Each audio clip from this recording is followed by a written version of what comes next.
Hey guys, we are back with some more Red Wings Eastside Hockey Manager, and we are currently in March. And if you take a look at that, Steve Yzerman is back off the IR, and I think I'm gonna remove Draper just because he's got the 620. That's not too much different than 614, and Butsev has more points, like 5 times more points than Draper does. So I'm gonna take off Draper and then put in Yzerman. And then just do the best lines right there.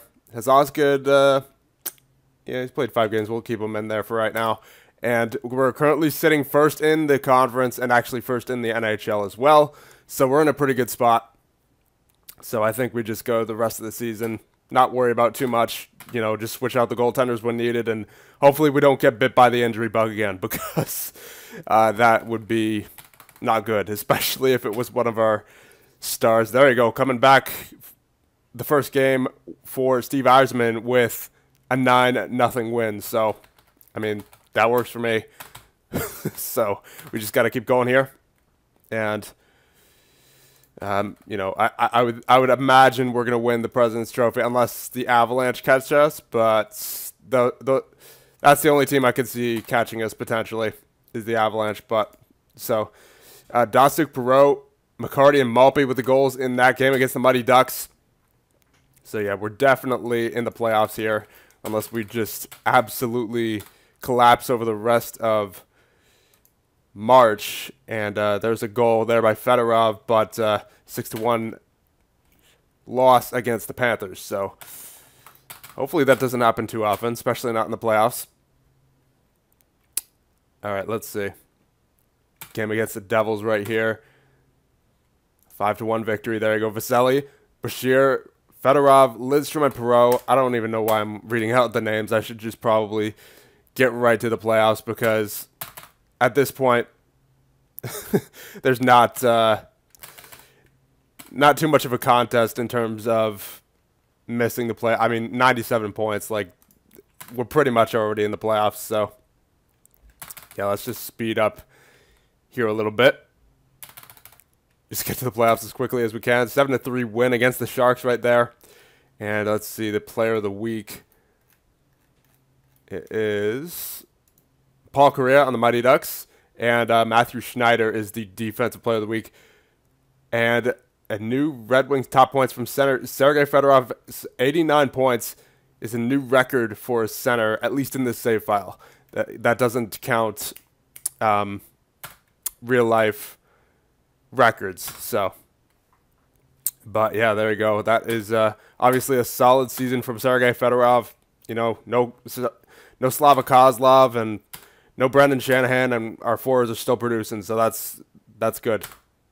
And I really like the Shanahan trade as well, because that gave us another solid defenseman back there besides Nicholas Lidstrom in Roman Hamrlik. So there's a 5-2 victory against the LA Kings, who look to be missing the playoffs with a record of 30-36, and what was it? West and 2. Yeah. So yeah, they're not in, but the Avalanche have qualified. So yeah, we've definitely qualified at this point if the Avalanche just qualified. So Anders Eriksson is out for 10 days with bruised ribs. I'm not going to place him on the IR just because that's day-to-day. New Red Wings top points from left winger Andrew Brunette's 89 points for Andrew Brunette. Really? Wow. 91 now, but Jesus. I mean, talk about an all-star season.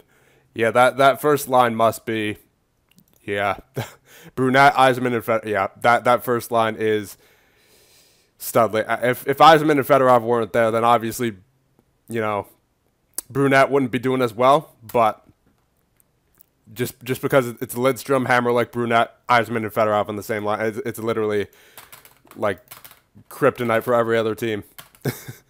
So, yeah, that is a nice line combination there. Hopefully we don't get too many bad injuries in the playoffs, because that's what's going to be preventing us from winning the Stanley Cup this year, because we do have a very solid roster, as seen by our 100-plus point season at this point.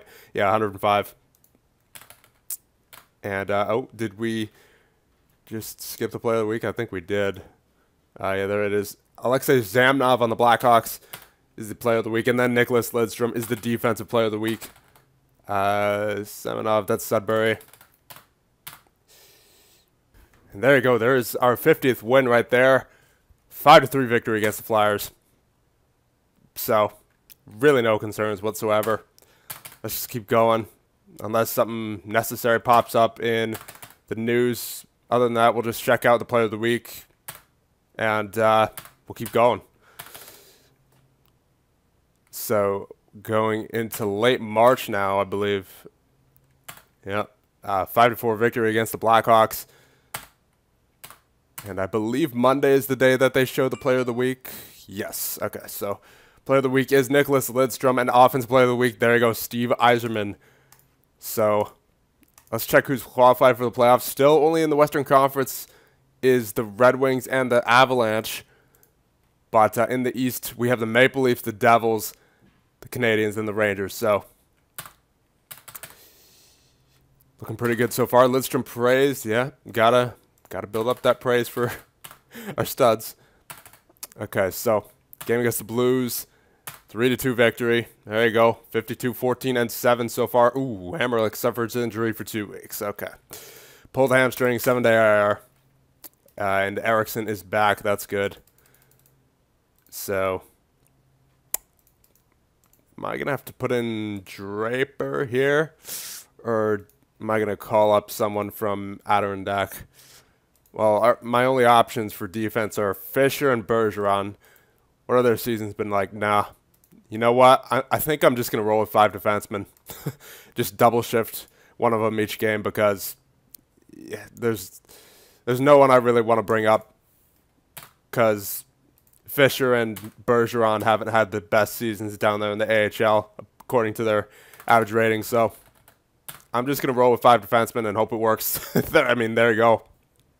10-3 against the Flames. Let's see who scored, actually, since that was a very high-scoring game. Brown, Bashir, Brunette, Stevenson, Ward, Brunette with the hat trick.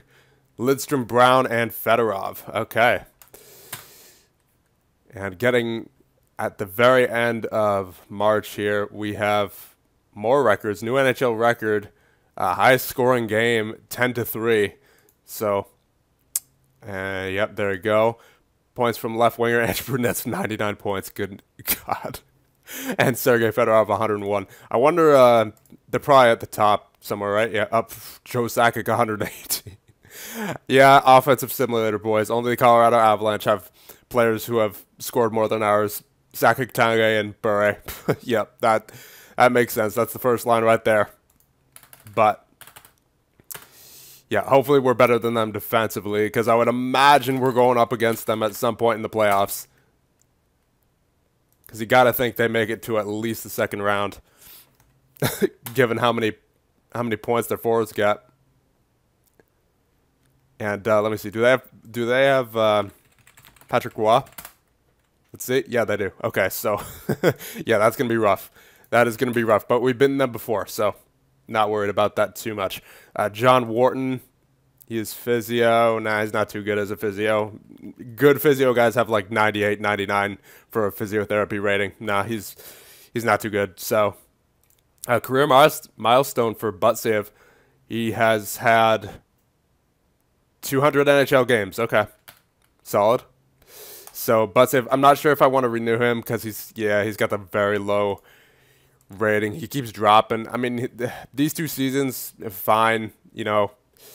But at this point, you know, he should really be getting that average rating up there if he wants to be a regular in the line. I mean, it's not even like he's effective in the playoffs. I mean, he's garbage in the playoffs. So I think I'm going to let Butsev walk.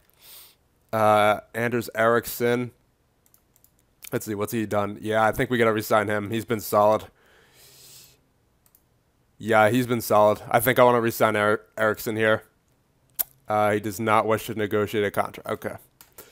Fair enough. Pavel Datsyuk. Now, obviously, we got to get this guy back, but he is reluctant to negotiate a contract. So, I think what's going to happen with Datsyuk and Eriksson, they're probably both going to drop to free agency, and then we're going to have to sign them there, because that tends to be what happens in this game. If by, like, April, your players don't want to sign still.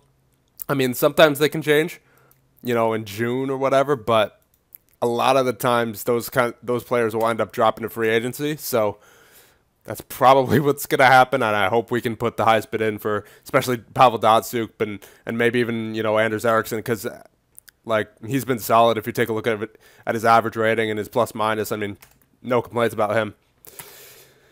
So player of the month, Rob Niedermeyer on the Panthers. Rookie of the month, Jesse Forsberg on the Canadians. Let's see, what is he looking like? 21 years old. Only 2-star player. So, I mean, yeah, and only 34 games played, 10 points. So nothing, doesn't look like anything too special right there. And Nicholas Lidstrom is the defensive player of the month as well. So there you go. And we're now in April. So I think, you know what? How many games do we have left? Nope. I want to go to the schedule. 2, 7. Okay, so I think I want to start Flaherty for these last few games, just so Osgood gets a rest for the playoffs. And, oh, right, scouting. Got to do that because it's April, and we need to get the final reading on all these prospects. So David Backes is at the top of the list here. Johnny Boychuk, Jay Ballmeister, Trevor Daley, Mark Giordano, Dan Girardi. Let's see, who else? Ryan Kessler, Rick Nash, Zach Parise is in the draft this year. Joe Pavelski. I thought that was like, wasn't Parise 2003? Yeah, I guess the game is just putting him in the draft this year. Okay, so the Zach Parise draft, boys, as well as Joe Pavelski, Matt Stajan. Let's see, Alexander Steen. So got a lot of big name players there. I mean, obviously not all of those are big name players, but I was just reading off the ones that, you know, I recognize from today's NHL. But Flaherty's already in there. Forgot I did that. But yeah, let's give him a few starts and let's just make our way to the playoffs. So yeah, I mean, that's why you put Flaherty in there. You don't need Osgood getting injured, especially not toward playoff time. So rather take the loss right now when, you know, it's clear that we're a playoff team than take the loss of, you know, completely losing Osgood for the playoffs. You know, that's not exactly ideal. 5-2 win against the Blackhawks. That's good. And Hammerlick resumes light practice. Hopefully he's back for the playoffs. I would imagine he is. And hold on a minute. Kevin Brown, top points from a right winger, 71 points for Kevin Brown. Jeez. I mean, this guy would normally be like a depth player on any other team, but because he's on the red, it's like it's just the way it is.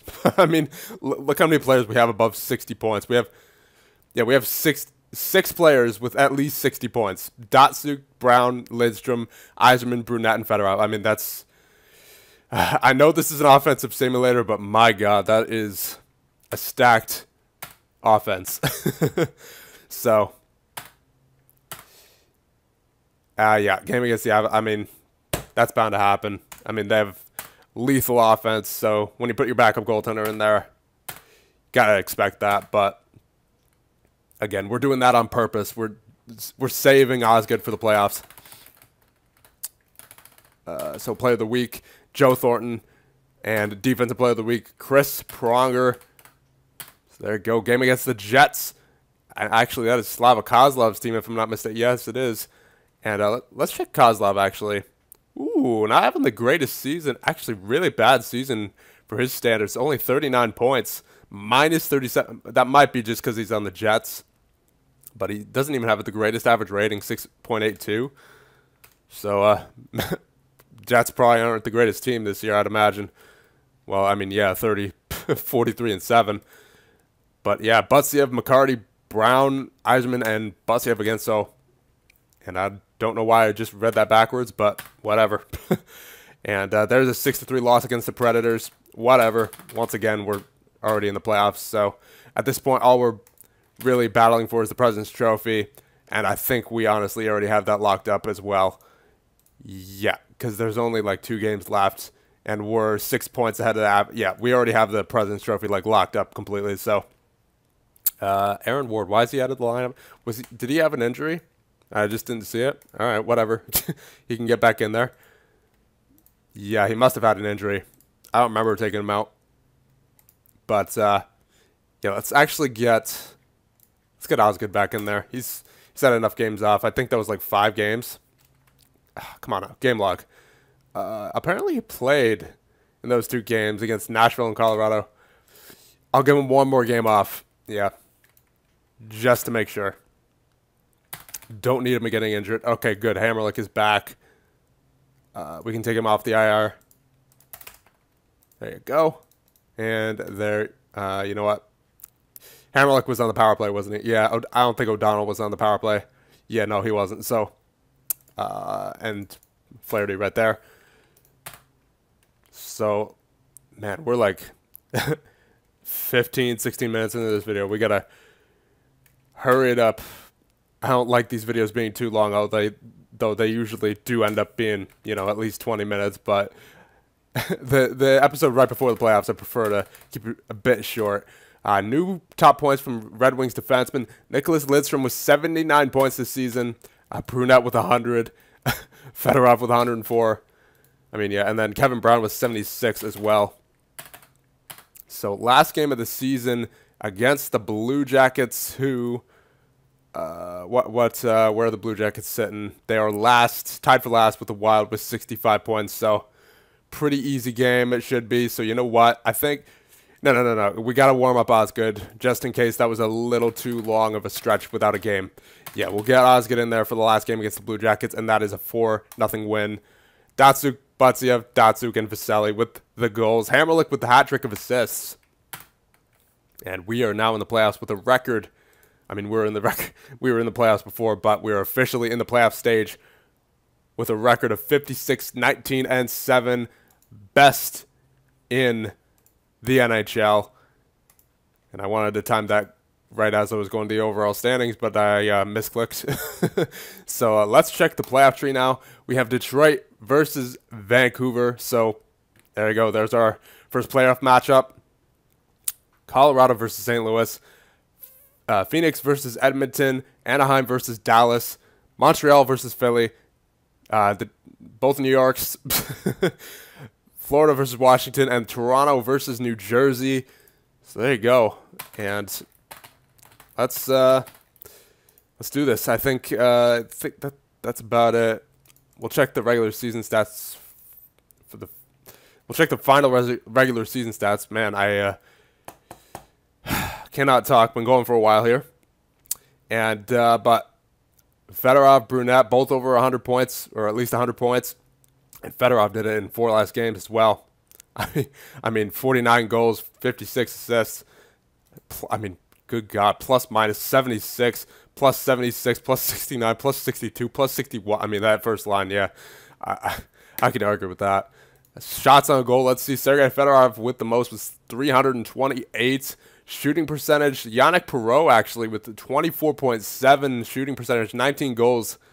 Not too bad, not too shabby for, I mean, he's obviously no Kozlov, but we're not paying him like Kozlov's getting paid. And I think, he's a pretty good depth replacement because we just couldn't afford Kozlov anymore. And let's check average rating. So Fedorov, obviously, Lidstrom's going to be up there. Brunette's up there. Hammerlick is basically at 8. Yzerman's basically at 8. So that is a solid year for the first line. And, yeah, I think I'm going to be dropping Batsiev this year. He's, I mean, he's all right point-wise, but his average rating is just, like, it's way down there, 6.08. Yeah, and he's not the greatest in the playoffs at all. So probably, yeah, definitely going to be cutting him. So, but that's going to about do it after we check the goalie stats, which I always forget. And, yeah, there we go. 901, that is a pretty good season for this simulator because, again, offensively based and an average rating of 7.47. And I wish Flaherty did a bit better, but whatever. That's going to about do it for this one. And if you have any suggestions, let me know. See you guys in the next one.